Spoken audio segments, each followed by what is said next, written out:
Ladies and gentlemen, welcome to It's Rainmaking Time. This is Kim Greenhouse. It's a wonderful day today. We're at the Lux Hotel on Sunset Boulevard in California. They have provided this wonderful space for this interview with George Gilder, editor-in-chief of Gilder Technology Report, chairman of Gilder Publishing, LLC. He's also the senior fellow at the Discovery Institute, where he directs Discovery's program on high technology and public policy. He's the author of 15 books, a writer for Forbes magazine and also for Wired. He is best known for his pioneering work in supply-side economics. He has written the book Telecosm, Life After Television, The Spirit of Enterprise, Microcosm, The Silicon Eye, Visible Man, Men in Marriage, The Party That Lost Its Head. He is world-renowned for his book Wealth and Poverty. If you really want to capture the excitement of entrepreneurism, creativity, the law of accelerating returns, and put them all together, you have George Gilder. Let's welcome him as he talks about his new book, The Israel Test, and many exciting discoveries and insights about creativity. Ladies and gentlemen, welcome George Gilder to It's Rainmaking Time. Remember Herman Kahn? I'm too young. Herman Kahn was this gigantic thinker who wrote about nuclear weapons and wrote about thinking about the unthinkable, and he was this huge, obese person who sat up and just spilled ideas in an amazing stream and predicted all kinds of developments, like the emergence of China, the emergence of Japan. This was early, this is in the 1950s, and also contributed a lot to the thinking of how to prevent nuclear war, which was one of his major preoccupations. But he was sort of a polymath. He knew about everything and could talk about everything, and he founded the Hudson Institute. And the Discovery Institute is a spin out from Herman Kahn's Hudson Institute, and we try to bear his spirit forward, anticipating the future is by understanding the present, because you can't, the future is not there. You can, however, grasp the dynamics of the present, and that gives you some glimpse of the directions in which the future is moving. You are so excited about what the future holds for us. And part of it has to do with this law of accelerating returns and this exponential growth. Talk about it. Well, the law of accelerating returns really began with the learning curve. And this was the discovery, and it really was a discovery, that in almost any kind of product or service that can be defined in units, the cost of producing one of the units declines by between 20 and 30% for every doubling of the number of units.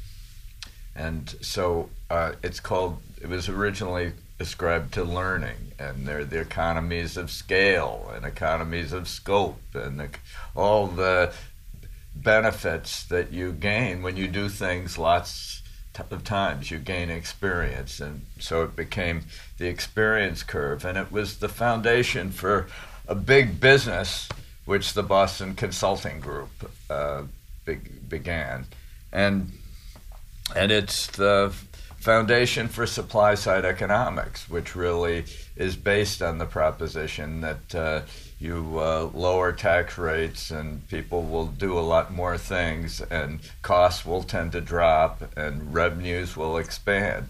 You gain more revenues at a low price than you do at a high price. And so... Is that the essence of supply side? I mean, yes, is that the basic? That's the foundational side of it. That's the foundation of it. It's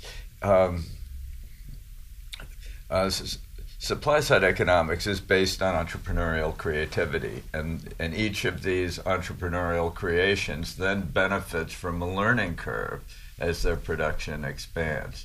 And that means that the people who make it get better as they repeat the process, and they move down the curve. So it becomes increasingly cheap to do it. And the Boston Consulting Group discovered by examining hundreds of markets from pullets, eggs, insurance policies, automobiles, whatever it was, as you increase the incidence of production, the costs drop between 20 and 30%. Now, this becomes magical when you're really increasing the number of units by some vast exponential amount, as we are with transistors. And what we call Moore's law, which is the doubling of the number of transistors, little functioning logical elements on a microchip every 2 years. And this has really been the force that's governed technology in America. The doubling,